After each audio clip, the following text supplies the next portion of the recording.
Ladies and gentlemen, welcome to the Five Star Revolution podcast with your host, CJ Price. Don't forget to join us on Facebook, Five Star Revolution Podcast, and subscribe to our YouTube channel right now. Tonight, we have a very special guest, and his name is Caribbean Tiger. How you doing tonight? All is well, brother. Everything is good. Am I paused? Seeing from this side that my camera's not moving or something. Can you still hear me though? Yes, you're still on the air with us, so that's good. That's cool, deal. I don't even know what's going on with this camera.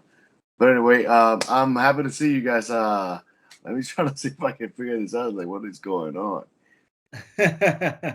Why? No Why? worries, bro. We can see you on our end, so that's all that matters. Cool deal. There you go. We're live. Good. Hey, it works here now. It works for you. Yes, we're There we good. go. Hey, thank All you for right. having me, man. Price is an honor here to be with you guys, and thank you for the opportunity, man. Not a problem, sir. So this is an icebreaker that I try to do with everybody that comes on my podcast. Were you a fan of pro wrestling growing up? And if so, who are some of your favorites? Well, yes, I was a fan of pro wrestling. I started watching pro wrestling at the age of 8. It was actually SummerSlam of that year when I watched the Ultimate Warrior come in and beat the Honky Tonk Man in less than a minute. That moment right there captivated me, and I was like, I want to do that one day when I grow up.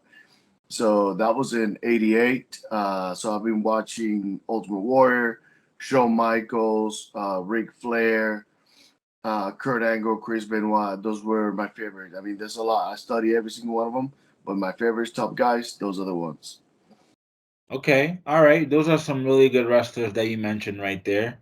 Ultimate Warrior was not that great, but he was still a huge character Charismatic. That's, in the that's wrestling. exactly where they come from. Yeah. So, where was that moment you realized in your life where you said, I want to do this? I want to become a pro wrestler? well, I started doing acting in high school. This is when I was like from 16 years old and above, and I was trying to get into the industry of wrestling and see how it was. At that time, I was in Puerto Rico. The thing about in Puerto Rico is very underground. It's very streetwise. It's who you know. How, that's how you get in. So therefore, I didn't get the chance to know how to get into the business then. And it wasn't until 2008 that I actually, when I moved to Texas, I got out of the military. I remember 2007, and in 2008 I came into Texas, and my ex-wife was the one that's like, hey, pro wrestling is done over here. You can train here and there. I was like, oh, so that's how you get it. Okay. So I went to a school, started from there, and there I am. So I was 28 at the time. Wow, 28 years old. So, Mm-hmm. still kind of young, but most people that start in their early 20s. So, Mm-hmm. you're getting into it almost into your 30s. How did you Mm-hmm. find out about wrestling school in your area? Like, did you Google it? Did somebody tell you about it? Yeah, the good old Google, man. It was a good old Google. I was like, the time I think I was in Copper's Cove in Texas. Actually, no, before I went to Copper's Cove, I was up in I was staying in Weatherford. So when I started, I actually started in Dallas. It was under Kilo Team Brooks, same guy that trained Keith Lee and many others. He was amazing in Texas, well known. So I did. I was with him for about a month. Then I re-joined the army again. I moved down to Fort Hood, and then from Fort Hood, I finally land passes with Rick Steele. That's when I started training down in land passes in Texas. In Texas. So you were in the army, man. Thank you so much for your service. What were you doing in the army? What was your position there? So I was patient administration specialist. So we did everything from medical, anything that has to do with administration of a hospital, from medical records, medical evacuations coordination, coding, billing, everything that has to do with how the the business run on the administrative side on the hospital for admission dispositions. That's what I was doing for like I think 15 years. Wow. Mm-hmm. Well, once again, thank you so much for your service. We appreciate it, man. No big deal, no big deal, man. So, when you first got into the wrestling business, what were your first impressions? Whew. Well, it was a dream come true. I mean, from first reaction, I was like, here we go. But WWE, I'm gonna be the next guy. I wasn't, very green like a lot of guys. Uh, I don't think my training when I started was great. They threw me in the ring too fast. Um, Good thing it was I was surrounded by a lot of good veterans in Texas, so they took care of me when I was in the ring. But I was definitely not prepared to be in the ring yet. This is one of the things I see still happens to this day. A lot of guys that don't know what they're doing, they get thrown in the ring. I don't know what else they do is spot fast, and I was able to do flip flops and moving around and doing everything without any psychology with it. So in my mind, I was doing wrestling. When I see now videos back then, I was like, oh my god, I will take myself out of the ring. I would have shot myself if I would be doing all that crazy stuff that I was doing because it made no sense, man. I had no understanding of wrestling. I had no understanding of psychology. And like I said, if it wasn't for the veterans of Texas, I would look like crap most of the time, which I anyway find out to find a way to look like crap then. But slowly, as the more time I got into it, then as I seen the magic, as I see matches from veterans against veterans, and you start seeing, okay, so that's how you do it. That's how you do it. So it was a lot of self-taught techniques and trying to see and learn and study myself and study everybody. So first reaction was there's a lot of hooks out there. There's a lot of people just trying to grab your money. But coming to realization that if you just start walking under the right hands, under the right guidance, then it just gets better. So when you first got into the wrestling business, were you known as Caribbean Tiger, or did you have a different wrestling name? No, actually, I always started with Caribbean Tiger. Something that stuck to me. My nickname already was Tiger. I do have a tattoo over here of a tiger. And that was like the first tattoo I ever had before I even had my chest and all that stuff. That was the only tattoo I had when I got my first tattoo. I was a tattoo artist in Puerto Rico. So my name is Caleb, and people was easy to memorize Tiger over Caleb. So they started calling me Tiger. So as I just move on with the years, my nickname was already Tiger. So as I got into wrestling, I said, well, I'm already Tiger, so might as well add some more to it. I'm from the Caribbean. I'm from Puerto Rico. So there you go. Put a Caribbean Tiger. Let's go see how it goes. And since then, that's what I've been. Dude, you got me totally freaking like confused. I thought you were Asian descent. I swear to You have God. no idea how many times people tell me that, man. I went to Hawaii and people thought like I was stationed in Hawaii for 3, 4 years, and people thought I was local.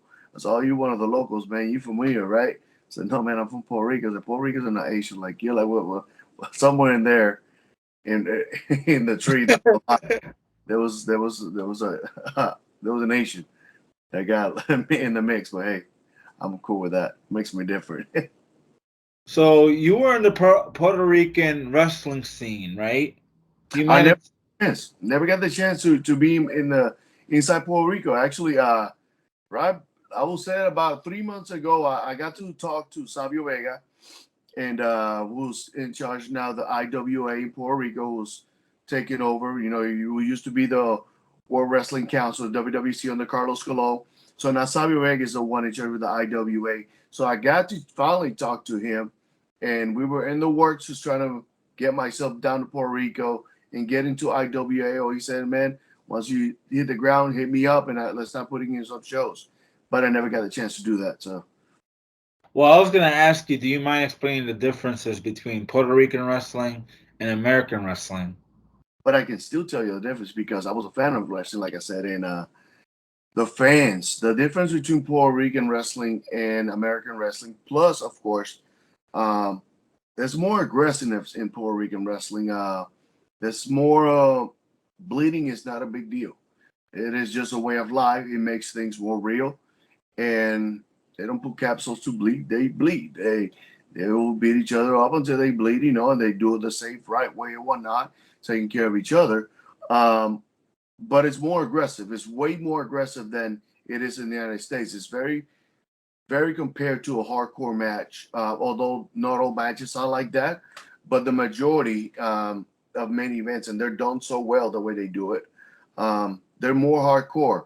But then again, it's also the fan base. The fans in Puerto Rico, we are very aggressive. We love blood. We love action. We will call you if we make something look fake. So when you punch, you better look like a punch. When you hit, you better look like a hit. And if you get punched in the face, I better see a black eye. Because if I don't see, I'm not gonna believe it. So it's one of those things that it was the magic in Puerto Rican wrestling. It was so real, and it reminded me a lot of the 1970s and early 80s in wrestling, when you have those guys like Bruiser Brody, when you have like guys like Hercules, like Abdullah the Butcher. This guy's traveled to Puerto Rico. Unfortunately, you saw what happened to Bruiser Brody. That is like another way sad topic or whatnot. But it was like that, man. He was very underground. I got to meet when I was little. I got to meet Invader, Chiqui Star, Carlos Colon. They were all friends of my grandpa. And man, it was just to see him, the presses and the scars and everything. They walk around like you can just poke them on the foot and they'll stop bleeding because they have so many scar tissue. So that is the difference between Puerto Rican wrestling and United States. It just the aggressiveness and the realism is much higher. I totally agree with you, man, because I'm Puerto Rican myself. There you go. My Look at you. I thought you were Mexican, man. I'm just kidding. It's okay, brother. No worries. But I'm Puerto Rican myself. My dad's from Puerto Rico, and he showed me some old school WWC tapes. And the fans, bro, are so into it, and they also riot. Yes, yes. It's a real deal, man. They don't play around, man. It was something insane. They believe it. They believe it. But then again, when you see blood for a punch, when you see a black eye after a punch, after a hit, you see marks and bruises. The fans have no choice but to believe, no matter what people tell you, no matter what you read. When you see your face, shit, okay, was that a shoot? What just happened? So you Right. start getting used to that, and next thing you want more. So yes, I'm with they just get hungry.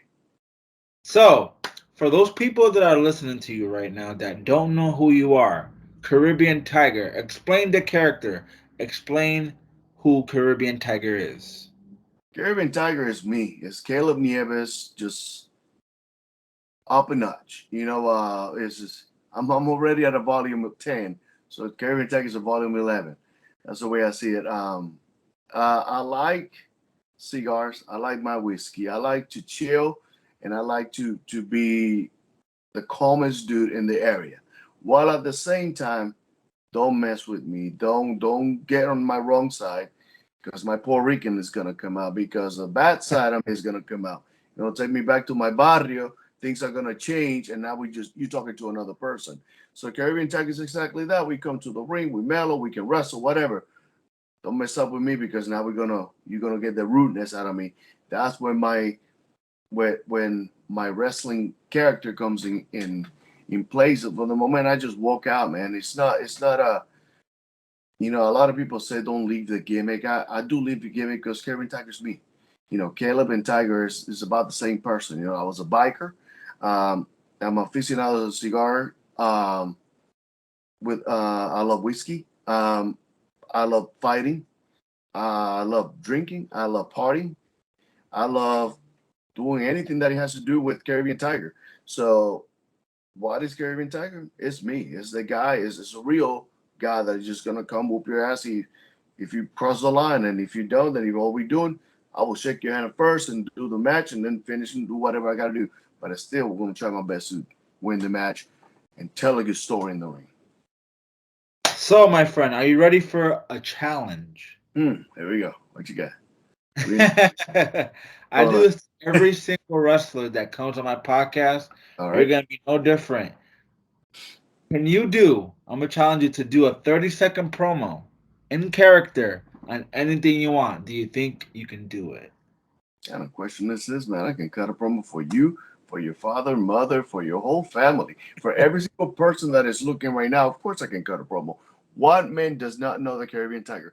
What woman, especially women, don't know the Caribbean Tiger? There's no difference, man. When I say the Caribbean Tiger is who it is, and I will wrestle whoever I can and whoever I want, en cualquier idioma que quieras. Te puedo cortar la promo que te dé la gana. Caleb Nieves, Caribian Tiger, la misma persona. El que viene dedicado y viene siempre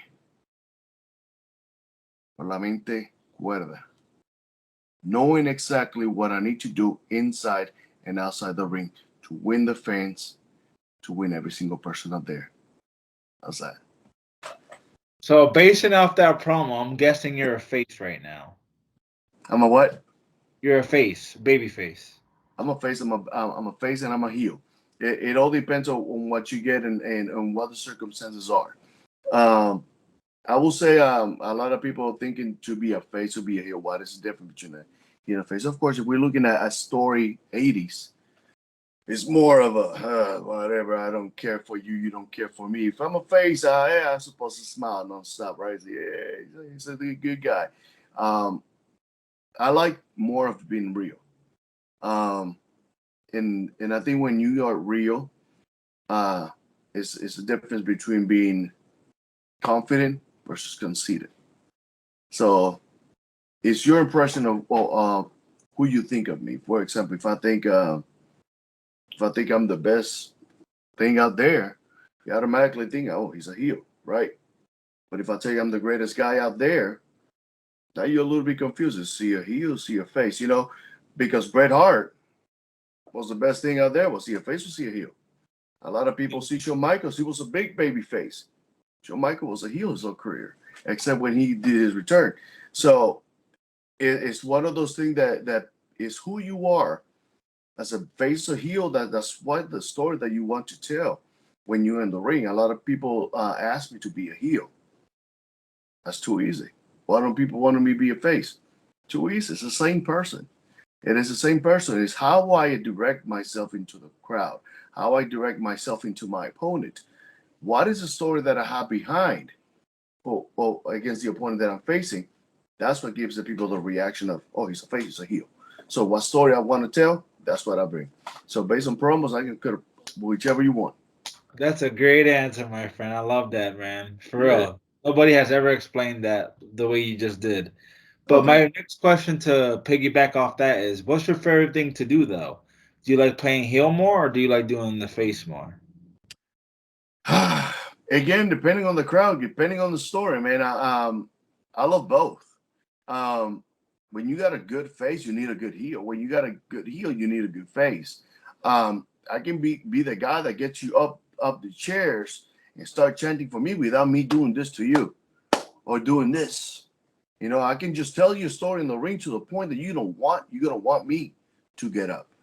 But I can be the guy that just whooping whoever I want to whoop, and you were gonna be like, "Whoa, man, take it easy. Like, what's going on?" So it depends on the story what the promoter wants out of me, and sometimes the promoter might want something else, the fans want something else, and if the promoter's okay for me to do a switch in the middle of the match, I will do that too. So it all depends on what the fans want. It all depends on what the promoter wants, me, of course. And if the promoter's okay with me doing a switch because the fans, that's what they want, what they're looking for and if he calls for the moment, then I would do that. So I love both, man. I love both. I can be the man you love to hate or the man that stole your heart. You tell me, and I'll be there. Another great answer. So, and I'm pretty sure you're good at both. So, how long you been wrestling now? How long you been in the I business? started in 2008, and I called down quits like 20 this year. So 13, 14. And I will call, I say yes, I did 13, 14 years, but I had a break in between while I was in South Carolina because I went deployed and then I came back. So, and that didn't start again until like 2018. So I had like a 3 year break or whatnot. But solid, I will say 6, 7 years. Altogether 14 because I was still traveling from Hawaii to Texas to the shows, from South Carolina to Texas to the shows. So it all depends. So I don't count So, exactly. let's just say you've been in the wrestling business for quite a while now. That'll work. I'm imagining that you have at least one funny road story that you can tell us. Too many, man. Too many embarrassing road stories. So we have. I don't even know if I should be telling stories like this, man. We have. Nah, no. There's too many. There's too many, and they might be Just like. one. Give me one. Man, I'm just trying to keep it G. Let me see how can I keep a story G. Yes. Okay. One time I'm in Texas. We used to do after parties. I was wrestling over there with New School Federation, but turned later on into NWA 360, which I don't think at this time they're running anymore. But great crew, great people. You know, we're talking about Chase Stevens was there, ACH, Keith Lee, Ryan Genesis, Scott Summers, Mike Dale. There were so many great guys from Texas and people that made it farther up later on. Great group of guys. After the shows, we also have an after party. Okay, so in the after party, it was normally a place called Denim and Diamonds. It was a country bar. Um, so of course, you know, we once in a while they also play some hip hop, R&B, hey, whatever. And so I'm always dancing with everybody. I don't care if they're big, small, whatever. Caribbean Tiger back then was a stripper, wrestler. That was my gimmick. My gimmick was my name has not changed, but the gimmick has changed. I went from a stripper slash wrestler to now I'm a more serious. Then I was a stripper, right? So my gimmick was completely different. So and people believe in the gimmick, and I believe in the gimmick. So when I go to the club and the fans go to the club for the after party, they're like, "Oh my God, the stripper is here. We're in a club. This is uncensored, right?" No, I'm not still gonna, in a club in a facility. I cannot just start stripping or whatever. But anyway, the thing is, like, I'm dancing on the floor one night by myself. Girls start getting in the dance floor too. Guys start getting in the dance floor. Some girl just comes to me and she started just going crazy, whatever, dancing with me. Cool, we're dancing or whatever. Out of nowhere, the guys outside. So, oh my God, and they start talking to each other like, what's going on? Like, what the hell is happening? Why am I missing? You know, I'm looking at the girl like, what is wrong? Why are they talking? And they start pointing at the girl that I'm dancing with. And I'm like, what's going on? They point and point, and they start pointing down. I'm like, what? And when I look, this girl has pulled her skirt up, and she's not wearing any panties. She's like, it's like dosed drunk now at this point. She has no panties, and I just first thing I say, whoa, dude, like what's going on, man? Like, and then the husband steps in. No, man, keep dancing. Like, no, dude, like this is not what we do, man. It's like that's a gimmick. I'm not gonna do no lap dance to nobody. Get your woman out of here. Put some panties on her. I don't know what you guys are into. Next thing you know, they're swingers or something like that. That was their story. But I was like, hey, man, we cool, whatever. But that's not what I came here. I came here to have fun, to dance or whatever. But dude, you cannot just be throwing your wife to people and then she ain't wearing nothing. Everybody noticing, man, I don't want to get kicked out of the club because of this. But that was one of the crazy stories out there. So there's many, but that's one. I'll give you one. There you That is funny as hell, bro. For real. That I could have just go. imagined your face. Yeah, dude, I was surprised. I'm like, okay, we just dancing, whatever. Next thing you know, I'm like, oh, no, that's no. Time out, time out. Can't do this. So, a couple more questions for me, Mr. Tiger. What's your ultimate goal? What do you want to get out of this business? Like, what? Well, I think out of this business, like I said, uh, earlier this past week, I call it quits for now. Um, I've been doing a lot of good shows. I started working with the School of Morton. I was getting asked to go to other shows in Tennessee.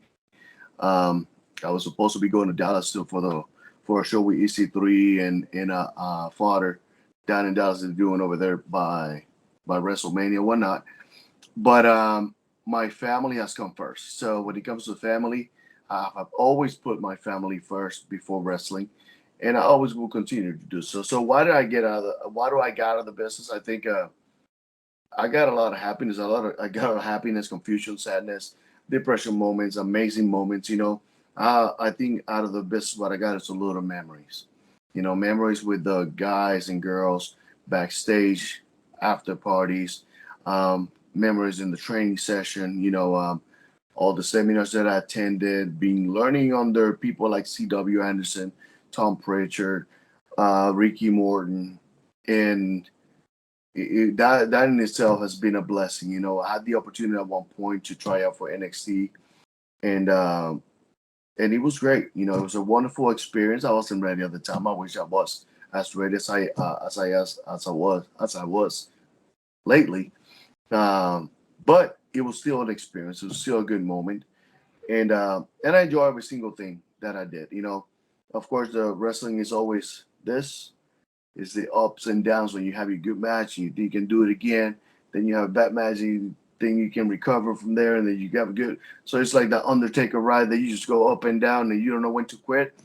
But my last match was really good match. I was very happy, very pleased with my match, and I just want to stop there. I just want to give more time to my family, and every single time, I got all the guys that still train on the Ring Wars Carolina. They send me messages once in a while, check my match out, tell me what you think, what can I improve, what can I do better. On the coaching side, I'm all ears always. I'm the guy that I can give the guidance and tell people how to make things look more real. Hey, tell them more about the psychology of wrestling. People that are starting now, that they want to get better. You see them hungry. So that's what I do now. Now I just try to help people out to get to where they need to be. Because I never, I had the military, like I said, and I also have my family every time. So I had to make sure that that came first. So therefore, I was never able to give my 100% to what I was doing in wrestling. No matter how far I got, no matter how many people saw me and thought that I had potential, it just I never put wrestling as my priority. And because I didn't do that, that's why I never got to anything higher. And wrestling is what you put in, man. And if you don't put your 100%, you're not gonna get far. So my life is now about my family and trying to get the guys to the next level, whatever they got to do. Yeah, I know Eddie McCoy, nice to get around, is doing that to his students. So, I respect that 100%, man, and I absolutely agree with you. Family comes first. mm, And my last question for you is, since you're out of the ring now, what can we expect out of you in the next 3 years? Are you going to get back in the ring someday? yeah. It's always that what if, right? There's always that moment that you never know. And in life, when it comes to life, I love wrestling. I've always did, I always have. And if there's ever an opportunity that opens any doors, or just because showing up again, maybe who knows, any kind of show near any time. Yes, I wouldn't mind. I wouldn't mind. Right place, right time, in front of the right people. I never mind. I like to do shows. I like to entertain the fans. But like I said, right now, I'm helping with my kids. Right now, I'm about to start coaching volleyball and soccer for my daughter. So that's been my focus for right now, and trying to do taekwondo like I used to do for a while. So everything that I got to do to just help my family out and help them grow, as nobody helped me, give them the hand that I didn't get at the time. So, All right, sounds good, man. And I'm sure that even if you do come back, we'll see some great matches out of you. And I'm sure we'll see you back in the ring someday. well, thank you. I will try, man. We'll see. Where can our fans follow you on social media? What kind of fans? Where can our fans Oh, follow you on social media? yeah. So they can find me on Twitter. They can find me on Instagram. They can find me on Facebook. On the Facebook is Caleb Caribbean Tiger Nieves. Instagram is Caleb Caribbean. If I'm not mistaken, looking over here, it's Caleb Caribbean Tiger Nieves. Same thing on Twitter, and when it comes to TikTok, I have more like it's more like a private one, but I still post videos here and there. There's Tigerinos, just like that Tiger, and then Inoes Tigerinos. So Well, there you go, folks. Go follow my friend, the Caribbean Tiger, Caleb Caribbean Tiger Nieves. Thank you so much for joining us on the Five Star Revolution podcast. If you return to the wrestling ring, we wish you the best of luck in your career or whatever you do, my friend. Thank you so much for joining us. oh, thank you for the opportunity, and thank you for everybody for tuning in. Thank you. And you fans, don't forget, join us on Facebook, Five Star Revolution Podcast, and subscribe to our YouTube channel right now. Have a good night, my friend. You take care, brother.